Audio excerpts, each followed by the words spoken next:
I'm Karen Kaufman, and it's my privilege to introduce our speaker tonight, Nate Fields.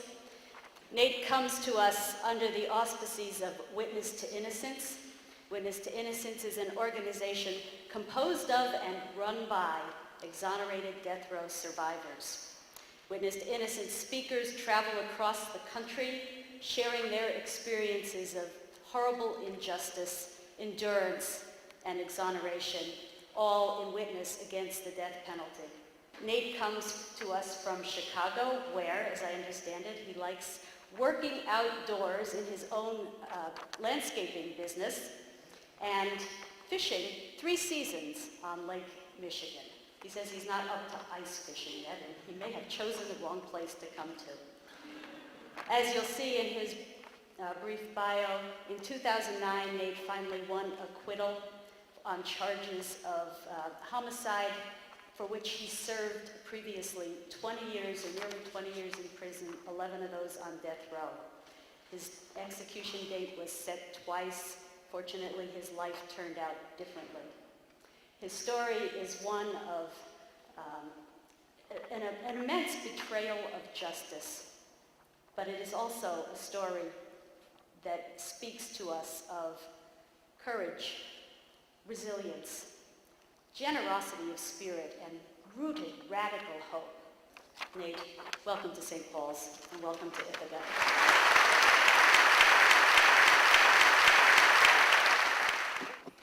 My name is Nathan Fields, and I spent 17 years and 11 months in prison for a crime I didn't commit.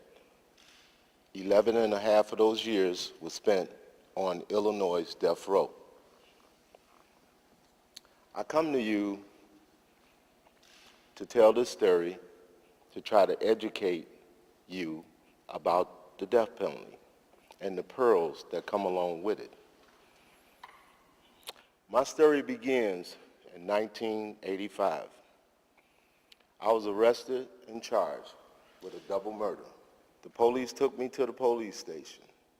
When I got there, they told me, "We'll see you in 40 years. I told the police, "What's going on?" They told me nothing. All while I was at the police station, they was putting me in lineups, one after another. They was sending me in rooms and just telling me, "Go in that room."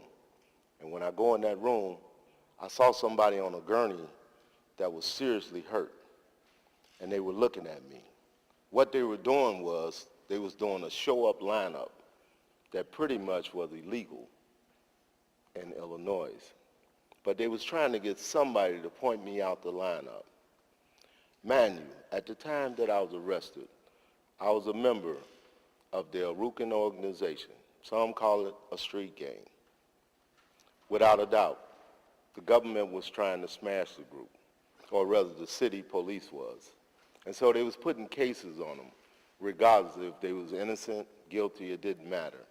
They was just trying to just get them in jail.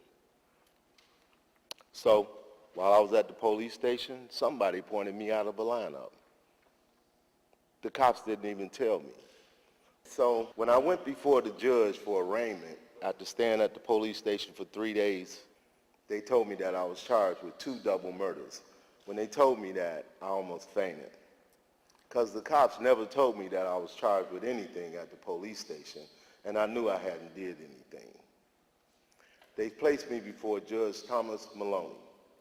Remember that name, because this name is going to be very significant as I go along. I was tried in a bench trial, and he found me guilty. 4 high school students testified that it couldn't have been me. That was totally ignored. I didn't understand, how did I get found guilty? How did it happen? I wasn't arrested until 13 months after the crime had occurred. We asked for all the street files on the case. The police only gave us 8 pages of police reports. And for sure, it had to be more evidence involved, because a case that's pending for 13 months, you would think it was 13 months of investigation.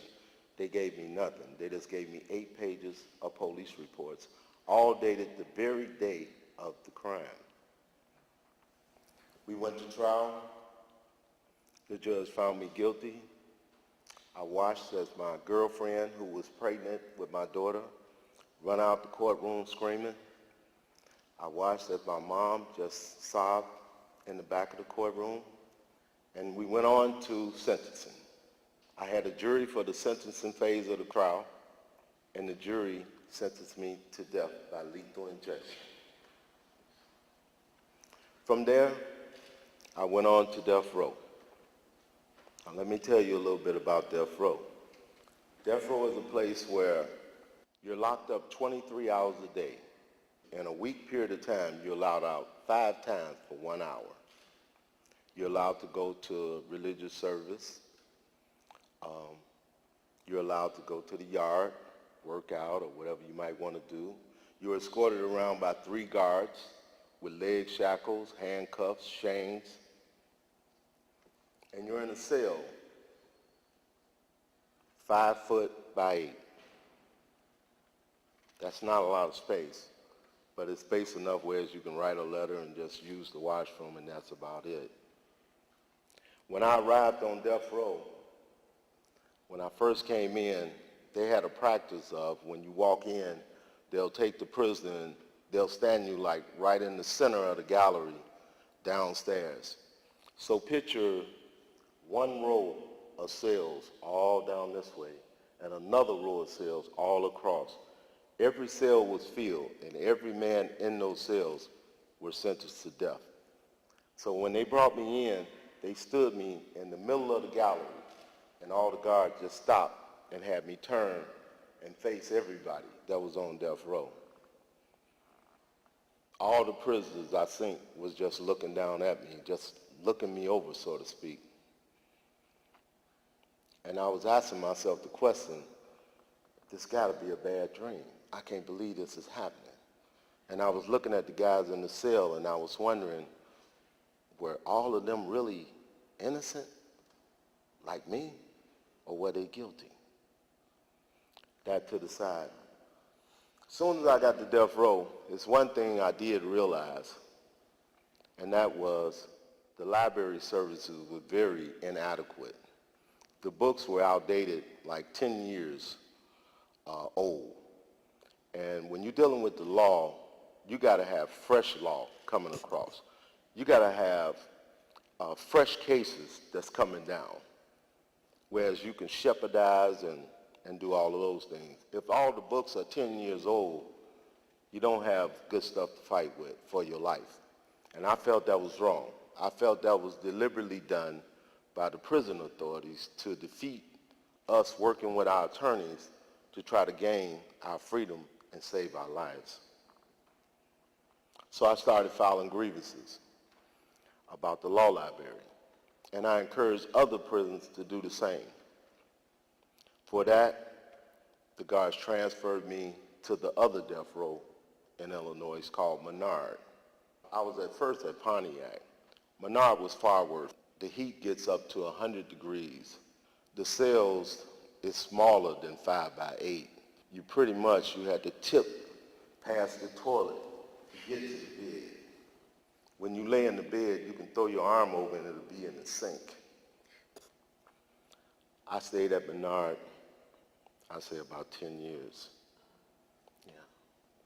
But let me go deeper into the death penalty and what's happening on death row. While I was on death row, I saw individuals who had become very stressed, very depressed.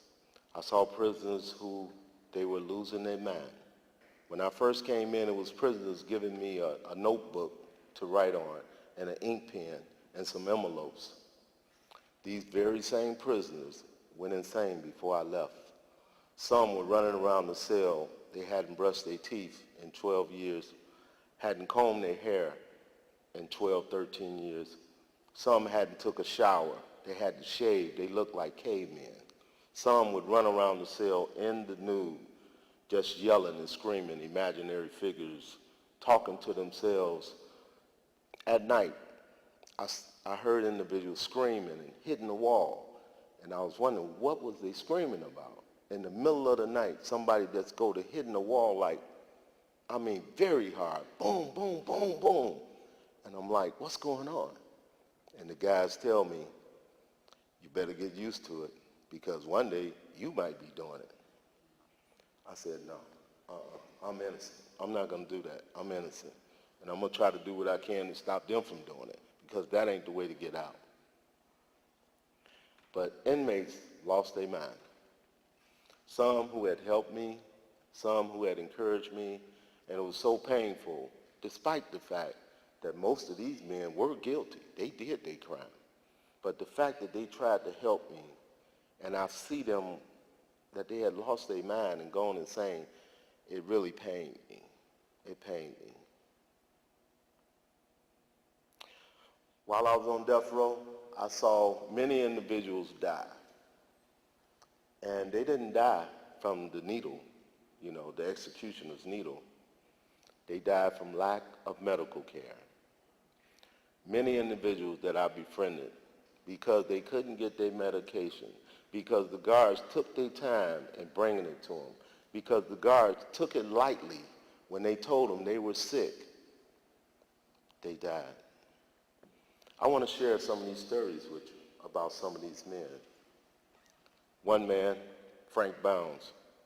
This is a prisoner who I feel to this day is innocent. He told me that the police had tortured him. They took a telephone book and beat him over his head, and they put a typewriter cover over his head until he confessed to a murder that he didn't commit. Later on, it was found that Chicago Police Commander John Burge had did this very such torture to at least 20 to 30 other men. But let me tell you more about Frank, because he didn't benefit from this cop getting found out that he was doing this. Frank told me one day, I looked at him, Frank, you losing weight. What's going on? You on a diet? No, it's just falling off. Maybe I've been playing too much basketball, whatever. Oh, okay, I didn't think nothing of it. Then I saw Frank a few weeks later. His front teeth was gone. His bottom teeth was gone. Frank, what happened to your teeth? He said they just started falling out. I said, Frank, there's something wrong. There's something wrong. You losing weight. People's front teeth don't naturally just fall out like that, and the bottom teeth. You need to get the sick call and check it out, man. Check it out. He said, well, I've been talking to them, but they constantly telling me like it's a long list and, oh, well, it's just maybe your teeth was rotted or whatever. So he said, I'm going to still keep talking to him. And he did. About 3 weeks later, they took Frank to the hospital, checked him out. He came back, said, guess what, Nate? I got cancer. Now, my position along with other prisoners was that there's no way they didn't know that. Because when you come on death row, they give you a blood test. They should have known that. There's no way they didn't know that. But the mentality of the guards was, hey, we're not trying to keep you alive. We're here to kill you. So if anybody died in the process of their execution, that's money we don't have to spend. That was their mentality, because their total neglect to helping guys with medication and setting, it was clearly obvious that they really didn't care. I say about 3-4 weeks after that, Frank was dead. He died. And once again, Frank Bounds was a man who I honestly feel he was innocent.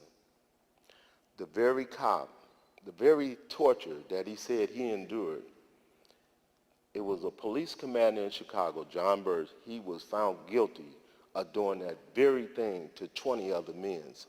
The exact same thing that Frank told me. I intend to tell the world about Frank, and I'm still looking for his family so I can tell them. Another prisoner, Bob Byron. Back in the Bulls days, we used to watch the Bulls on TV on death row. Michael Jordan was winning everything. And me and Bob, we used to just cheer him on every night. One day he went to the yard, and he just fell out. So Later that evening, came back from the hospital. What's going on, Bob? I heard you went down out there. They say maybe it was the heat. I say, Bob, you went out in the morning. It wasn't hot. You went out at 9:30. Well, maybe I was walking too fast around the yard. I say, what did they give you? A couple of Tylenols. Say, just relax, sleep it off. A few days later, Frank dropped dead in the cell. He had an aneurysm. Once again, we feel like no way the prison administrators didn't know or couldn't see. If they did the proper testing, we felt, and I still feel, that they would have saw that an aneurysm was coming down on him, and they could have prevented it. But they didn't care, simply because we're here to execute you. If you die in the process, so be it. That was the mentality. Another prison, John Posh. John Posh was an elderly white man who had the murder of a Chicago police officer. He was right next door to me. John Posh was very depressed. He wouldn't even go on a visit to see his own family. He wouldn't go on a visit to see his lawyer. He wouldn't come out the cell for anything unless the guard made him come out. He was totally depressed. All he did was stayed in the cell, smoked cigarettes, and read books. That's it. This one particular day came, and John came out the cell to take a shower. All of us were shocked. I'm like, John, hey, what's going on? How you doing, man? You out? He said, Nate, I had a pain in my chest last night that was so strong, it felt like somebody had their foot on my heart. And I said, oh, man, John, you're probably about to have a heart attack. And so the guard that was with him, the two guards with him, I said, could somebody please call a paramedic and try to get him to the sick call? Because he may be coming down with a heart attack. He never comes out the cell. All he do is just smoke cigarettes and sits in the cell. He refused all visits. He don't even accept the mail from his children, nothing. The guards say, mind your own business. I said, well, hey, they told me, they said, mind your own business. This don't concern you. I said, but it does. Because today is John, tomorrow it could be me. And I want somebody to say something if I can't say nothing for me. They say, you need to get some rest. I say, no, y'all need to get him some medical care.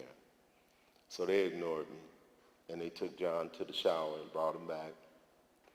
So I encouraged all the other prisoners to beat the bars. Said, we got to make some noise. Because it was so many of us that was dying from lack of medical care, we had decided, listen, if they ain't going to look out for us on that front, we got to do it ourselves. So when these things happen, it can't be one or two guys saying something. We all need to say something, because one day it may be us. So we all start beating the bars. We start raking the bars with our cup, and we wouldn't stop. And finally, the big brass came back. What's going on? What's going on? This man needs some medical care. Well, what it got to do with you? You ain't sick. I say, well, hey, it could be me. It could be me, and it might be me one day. They went and got a paramedic, but when the paramedic came, they gave John 2 Tylenols. Say, sleep it off. So when we saw that, all of us, we all started playing doctor. One guy said, hey, maybe he need to burp. I got a 7-Up. Another guy, I got a Sprite down there. So we passed it all down the gallery. Let's try it. We passed the Sprite down the gallery, and John drunk it. He said he felt a little better. I said, did you burp? No, but I feel a little better. And so we was getting a little perked up that, okay, man, it's not going to happen this time. We on our game. That's all we had to work with, but it was like we did something and he felt better. The next morning, that night, we tried to stay up most of the night and monitor him and make sure he was okay. We told him to leave his light on. But when we finally did go to sleep the next morning, we heard the guards running down the gallery, and we knew something had happened. They went to John's cell. He was dead. His face was totally white. He died of a heart attack. And the sad thing about John was about 2 weeks later, the United States Supreme Court reversed his case. They reversed his sentencing hearing, and they were sending it back for a new sentence other than death. But John never got the news. I want to tell you a little bit now about executions. While I was on death row, I was there for 11 executions. Now, the day of an execution, or the few days leading up to it, the visiting room is almost like a funeral home. Everybody in the visiting room is crying. And it's not necessarily for the prisoners that's due to be executed. Other people who were in the visiting room was crying because they knew that one day they may face that same fate when their loved one is about to be put to death. So the whole visiting room was crying. The prisoner that's about to be executed, I'd say 3-5 days leading up to his execution, it was tough for a lot of prisoners to go to the yard with them. But I would go, me and a handful of other guys. Some prisoners it wasn't no disrespect to the person that was about to be executed, but it was just, some prisoners just could not take being on the yard with a person they have come to know for so many years, and this is his last days. There's certain things that even after I went out there, I asked myself, I shouldn't have came, but I'm like, hold it, I know this guy. We talk all the time. One prisoner, he was about to be executed in about 5 days. I went to the yard with him, George Del Vecchio. I went to the yard with him, and I was the only prisoner on the yard with him because nobody wanted to go out.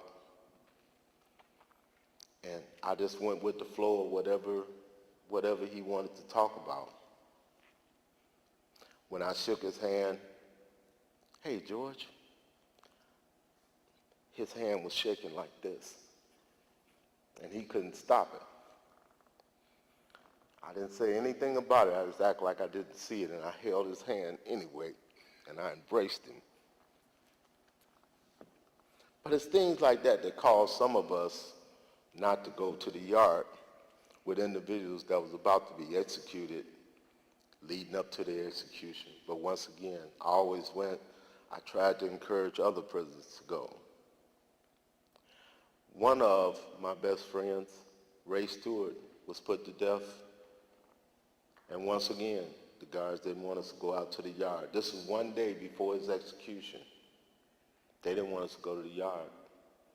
They told us that it's going to be a rainstorm, and if you guys out there, you're not going to come back in. So if you go out there, you out there. You're not coming in. If it's thunder, lightning, you're not coming. They was trying to discourage us from going out with Ray Stewart. I say about 6 to 7 of us, we went out to the yard with Ray. This was one day before his execution. Now, mind you, Ray told me early in that week, Ray was guilty. He told me, I did it. He had the murder of a 17-year-old convenience store clerk. He told me the story. He said, Nate, I came in the store, I pulled the gun on the kid, stick up. And he said when he pointed the gun at the kid jerked his hands in the air. And he jerked his hands real fast. And when he done that, he said the gun went off. He shot him, he killed him right then. That's just how it happened, just like that. He said, Nate, I shouldn't have killed that kid. He said, but man, I don't want to die for it. He said, but I shouldn't have did it. I destroyed his whole life and his family, but I don't want to die for it. I told Ray, let's pray on it. Let's pray on it. And we did. But the day before his execution, we all went to the yard, despite what the guards had said. We got on the yard. We did what we normally do, played basketball.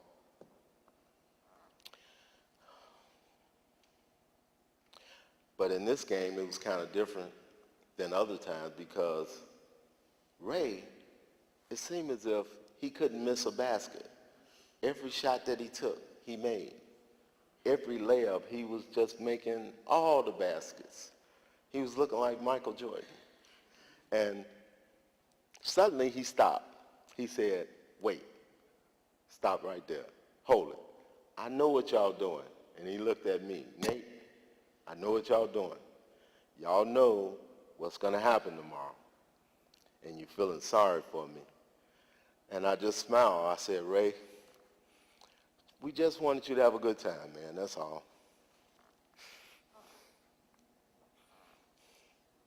So he said, no, play me the way you've been playing me. So when he went for a layup, we hacked him and whacked him, and we started fouling, and that's how we played. So it was all good.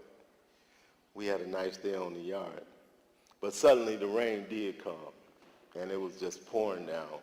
So what we did, we had brought out some garbage bags, and we made a Mr. Potato Man. We punched holes in the side. Guards was looking like, is they ready to come in? Look, we like, we staying out there with him. So we had Mr. Potato Man. We walking all around the yard with Ray and talking. So the rain, just as soon as it came, it stopped. And we made a circle in the center of the yard, and we put Ray in the center of the circle. And suddenly, we was going to say a prayer for him. And then suddenly, the tower came out, and he had a mini 14. He said, break that circle up.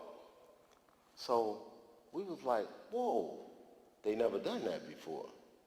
So I said, oh, wait, let me go over and talk to him. Maybe he don't know what's going on. So I went over to the end of the fence of the yard, and I spoke up to the guard. I said, officer, now, you got to know what's about to happen tomorrow. This man standing in the center of the circle, he's scheduled to be put to death tomorrow by lethal injection. All we trying to do is just say a prayer to the Lord to forgive him his sins and have mercy on him. And we praying that the governor have it in his heart to pardon him. We're not trying to escape, nor are we trying to cause any confusion.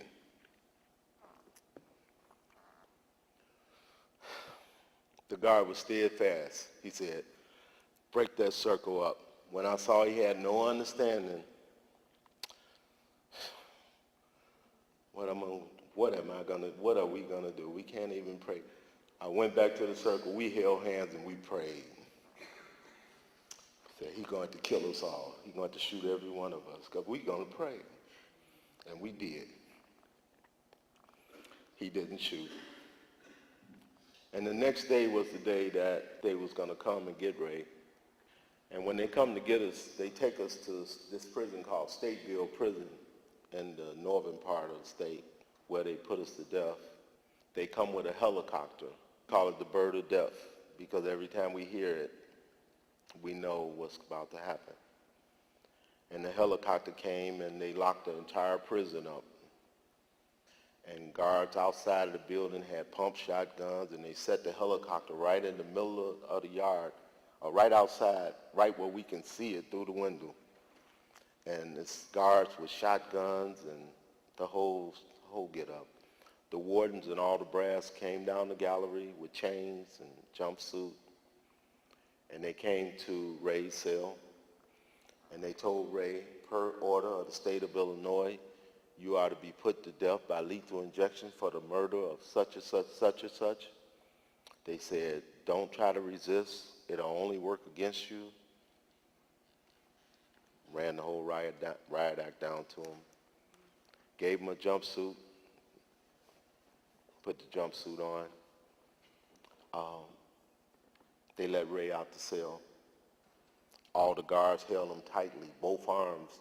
They didn't walk us like they normally do, where we just had the handcuffs, the leg chains, and a chain on the handcuffs. They literally was holding each of his arms with about 6 to 8 guards on each side, the warden and they was just all around him. But they walked him down the gallery very slowly. They didn't force him to move fast.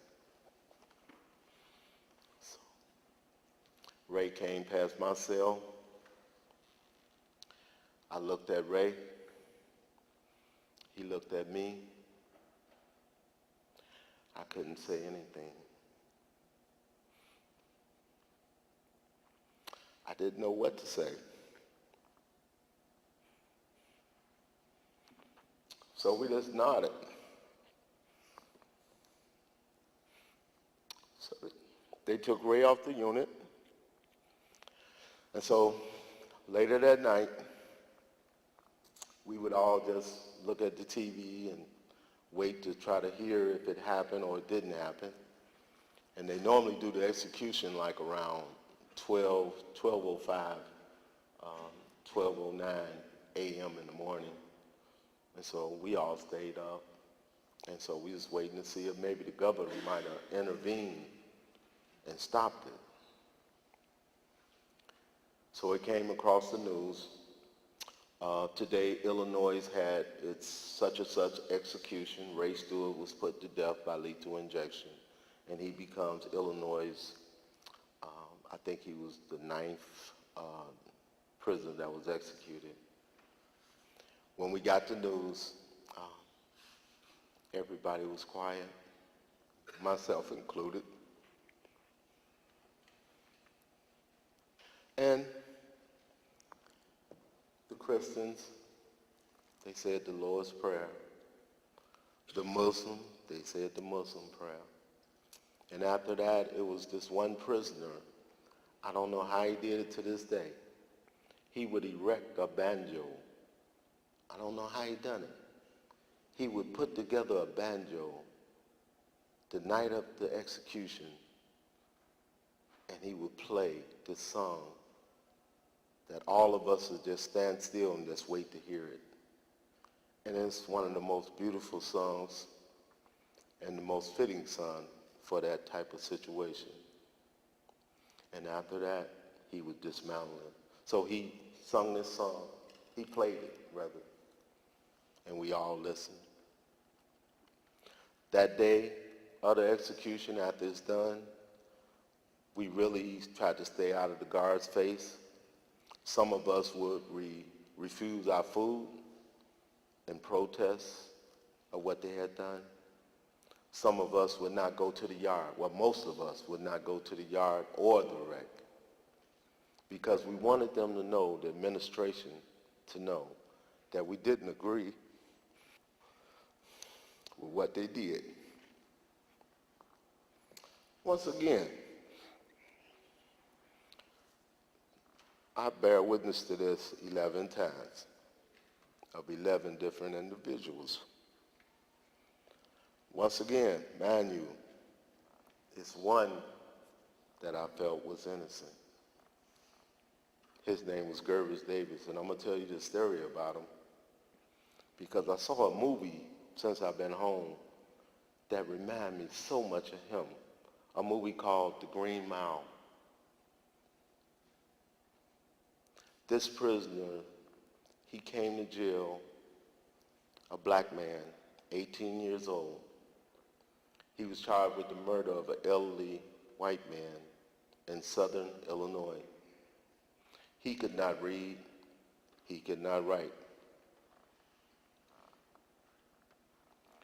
The police, while they had him at the police station, they took him into a cornfield late at night. And when they came back, they had a 3-page confession that they say he wrote. At his trial, his only teacher testified he cannot read. He is completely illiterate. His mother was a drug addict. She didn't even see to him going to school after the first grade. He was just in the street, just floating around. Everything he has ever signed, he just put an X or a check. He could not read. But they had a 3-page confession and signed by him. I want to speak about this prisoner for a special reason because, as you'll see, we felt that he was an angel. I don't say that lightly. This prisoner, while he was on death row, I saw him change from a young man, couldn't read, no sense of direction. He didn't even believe in religion. He didn't believe in God. Absolutely nothing. But while he was on death row, he taught himself to read, and he taught himself to be one of the best young men I ever met. He learned the Bible from the front to the back by heart. I kid you not. We didn't have too many books to read. So the Bible was one book that had so many stories in it. And the prison reverend, this is what Gervis told me, what got him into religion. The prison pastor came on the unit and would talk to him and ask him, do you believe in God? He said, no. Why you don't believe in God? Well, he hasn't did too much for me. And so the pastor engaged him. He engaged him. He said, have you ever really let or asked him to do something for you? Not really. Anyway, it opened the door for good communication between both of them. Gervis learned the Bible from the front to the back. We didn't believe it because he would tell us, ask me any verse. Ask me anything, Leviticus, Proverbs, ask me anything, and I'll read it back to you without looking at the Bible.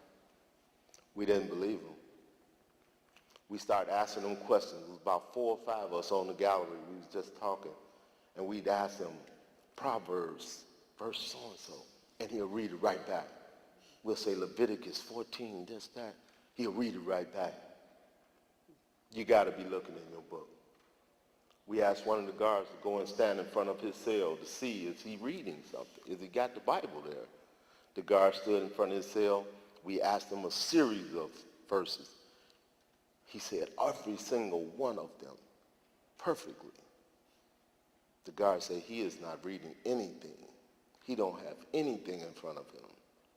We still didn't believe the guard. We thought they both was working in cahoots. So we asked Gervis, listen, come to the bars, put your feet through the bars, sit on the end of the bunk, stick both of your arms out and push your nose through the bars. He did it.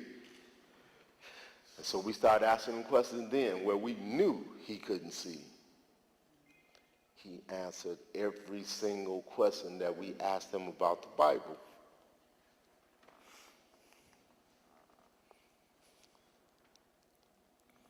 This prisoner, when his day came, I was in the visiting room with him and his family. I was on a visit myself. Once again, everybody was crying, except him. He was the only one that wasn't crying in the whole visiting room. He was going around telling everybody, don't cry. I'm good. He was consoling everybody in the visiting room. I'm good. Remember this, sir. Remember this chapter. Remember this. Remember that. I'm good. The Lord says, are you innocent? Are you really innocent? I asked him, are you really innocent? He said, Nate, I didn't do it. I am not the man. But it doesn't matter to me no more about that. And it was like it was just too incredible to believe. But he was an angel. They executed him 2 days later. As to my situation, the rate of execution started speeding up on death row. You know, it was going like almost 2, 3. It was just constantly moving faster and faster. And then they started executing 2 of us at a time. When they done that, prisoners just, I mean, it pretty much boiled over. A lot of guys was just losing their mind. Guys wasn't going to the yard. They wasn't going anywhere, just sitting in the cell. Guys stopped talking on the gallery. They was getting quiet. And I would see that, and I would say something to them. Billy, you all right, man? Why you don't call down no more? You know, try to snap him out of it, like, hey, well, I've been working on my case or whatever, but I can feel the depression. It's just that it's going, it's like the light is going out. So then I thought, well, it was tough just as it was, but I thought it wouldn't get any worse. But it did for me, because the chaplain appeared at my cell. And I was like, well, maybe you want to talk. So I came to the bar and said, hey, how you doing, Chaplain so-and-so? And he said, Nate, your mother just passed.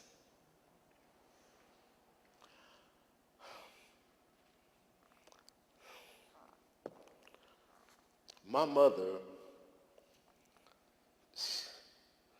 she was my main supporter. She had testified at my sentencing hearing, and she told the judge, don't kill my son. She even said, take me instead of him.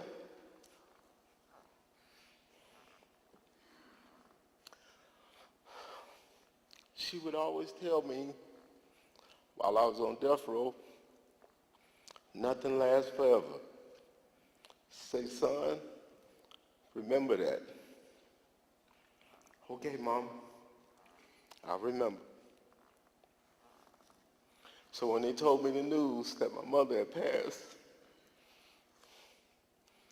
I said, I can't go no farther. Even though I'm innocent, I can't. But it's like, Spirit of the Lord, it's like I just kept thinking what my mother said, nothing lasts forever. And I said, well, this execution is not going to last forever. They're not going to kill me. They're not going to do me like the other guys because I'm innocent. So I sucked it up as best I could. It was very tough. I woke up one day and I went to the back of the cell and I was combing my hair. I had really long hair. And I was combing my hair and I felt this side of my head and my hair was almost gone.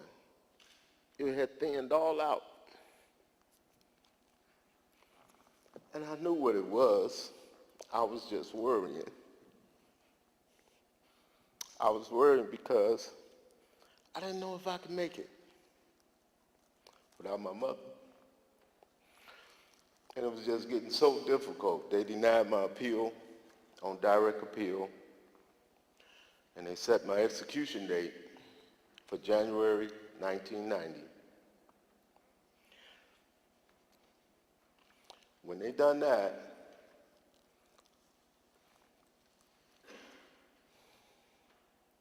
once again, I was at my lowest point. My hair was coming out on one side of my head. I was staying up late at night. I wasn't screaming or shouting in the cell, none of that. But I was worrying, saying, I didn't want my daughter to think or feel like her dad was a murderer, that her dad was guilty of this crime. But I sucked it up. And I just called on the Lord to give me the strength to make it through this. And I said, whatever way that you're using me, Lord, I submit. I submit. So I said, what can I do to please God? So what I done was I tried to help other prisoners. I wrote grievances. I wrote letters for other prisoners who couldn't write. I read letters that they couldn't read. I banged the bars. I became very literate legally. I learned the law very well. And I would show other prisoners certain things that may have happened in their case. They'll let me read the transcript. I say, I'm just trying to help in any way I could and try to keep a good personality under these circumstances. And a miracle happened. I was in the cell one day and a prisoner told me, Nate, you're in the newspaper. And I was on death row, I think then, about maybe 6, 7, 8 years, something like that. And I said, you gotta be kidding. I've been in there all this long. Don't nobody know me no more. He said, I know you wouldn't believe me, so I'm gonna send it to you. And he sent me the article. And sure enough, I was in the paper. What it said was that the federal government had indicted the judge who sentenced me to death. What they said was he had taken a bribe from my co-defendant's attorney to throw the case. My co-defendant's attorney was corrupt. He had bribed the judge on other occasions. When the judge realized that the FBI was up on the bribe because they had tapped the judge's phone, and they came and sit in my trial trying to see if any money get passed, I didn't know anything about the bribe. I didn't know that the FBI was even in the courtroom. But they went on to say they was looking for the bribe to be passed, and the judge knew that the government was up on the bribe, so he gave the money back, found me guilty, and sentenced me to death to cover it up. Judge Thomas Maloney.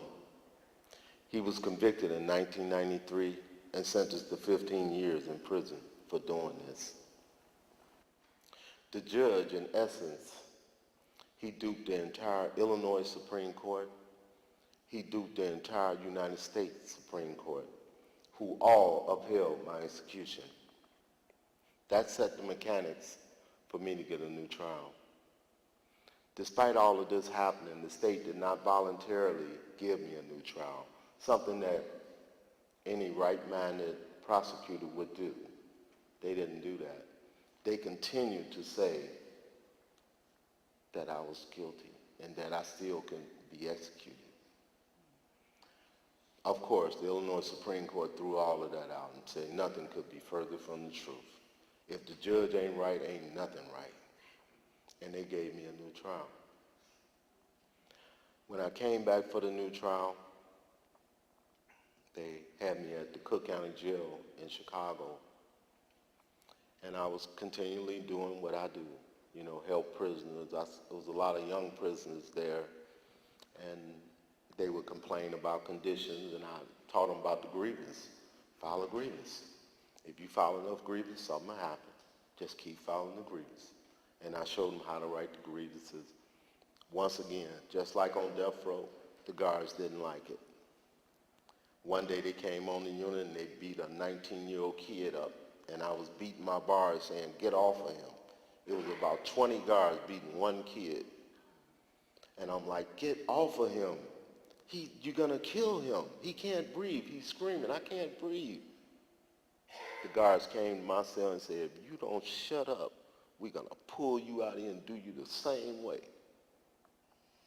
Eventually, before I left the Cook County Jail, because I was helping guys with grievances, because I always had something to say when something was happening to the next guy by the guards, something violent, they jumped me and they beat me down and put me in the emergency room of Cook County Hospital. That to the side, I overcame that. Governor Rand had emptied out death row after a prisoner, Anthony Porter, had came within 48 hours of being executed. And he pardoned 4 prisoners. One of them was Aaron Patterson, one of my best friends. We had made a pact on death row that whoever got out first would try to reach back and get the other one. So it was thought that it would be me because I had got the new trial first. But when I came back for the new trial, the state had said they was going to set me free as soon as I got back, but they reneged. They said, we changed our mind, we can do that.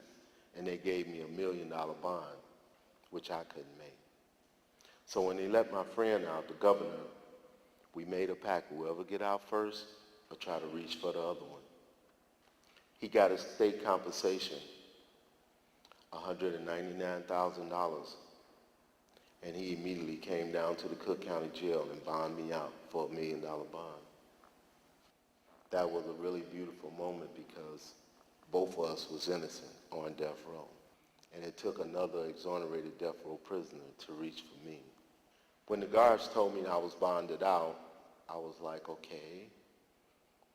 When I got all the way down, they said, pack your stuff. I was still like, I felt like I was dreaming because I was so afraid, something was going to happen on the way out that, we made a mistake, go back. I got to the last door, and the guard, he had me sign something, and he didn't say nothing else. I was just standing there by myself, no guards all around me or none of that. And I said, what's the next step? He said, you can go. Just walk out that door. I walked out the door, and I was walking through the lot of the county jail, and I smelled something that I know I hadn't smelled. And it was a tree. And I looked up, and I was looking up, I almost tripped and fell right on my face because it had dawned on me I hadn't been under a tree in 17 and a half.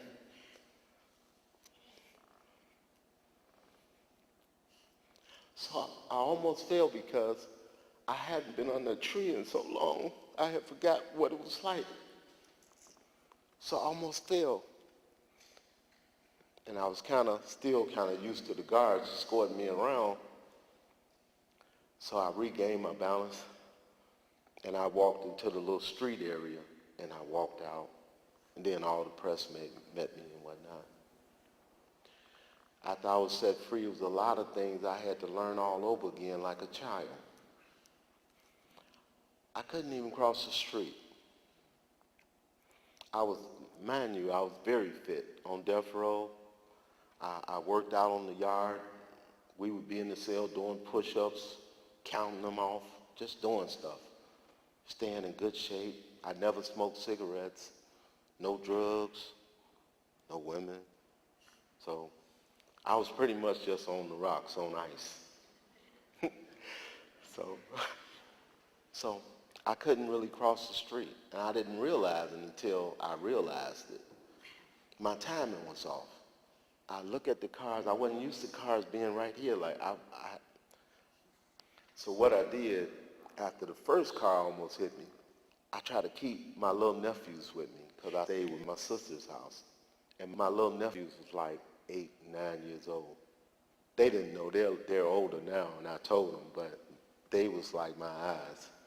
And so I had one here and one there. And I wait till they move. When the light changed, and I walk.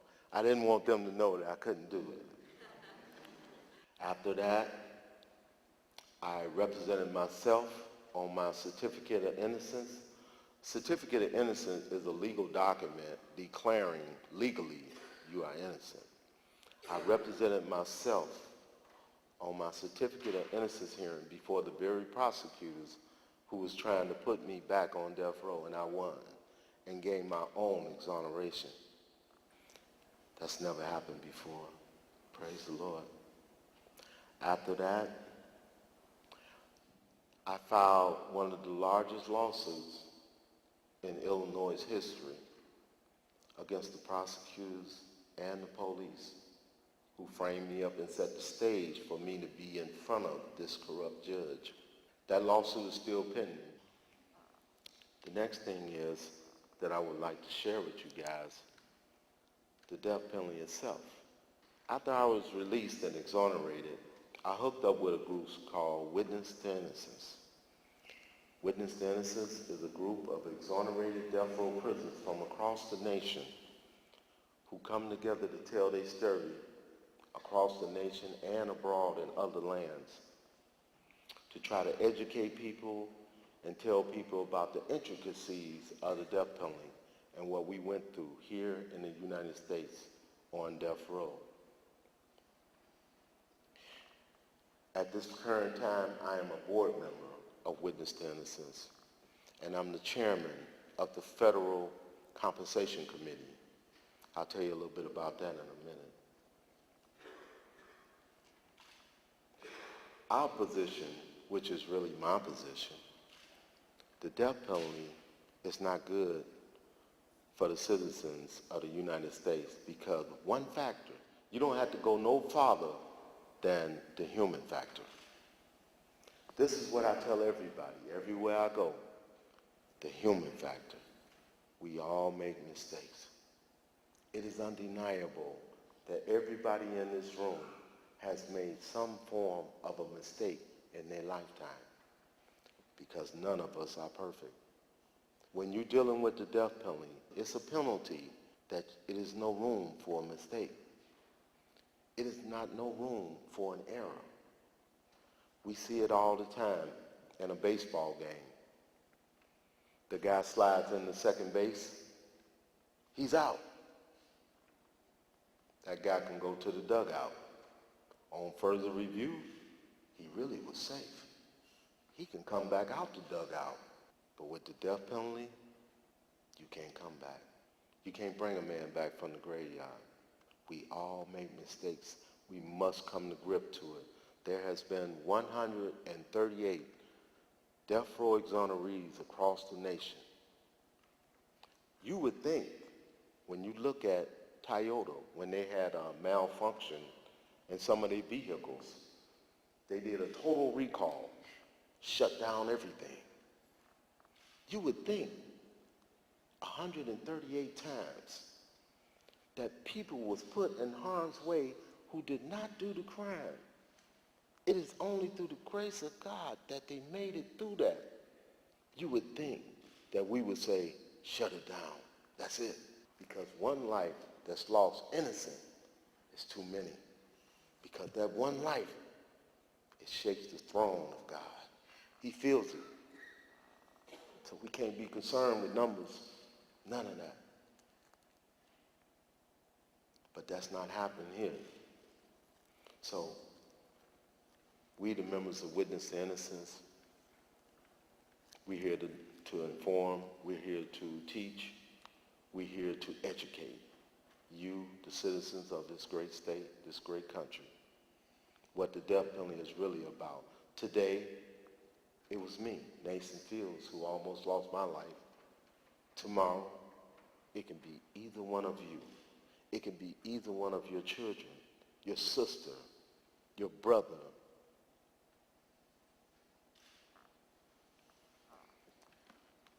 Thank you very much.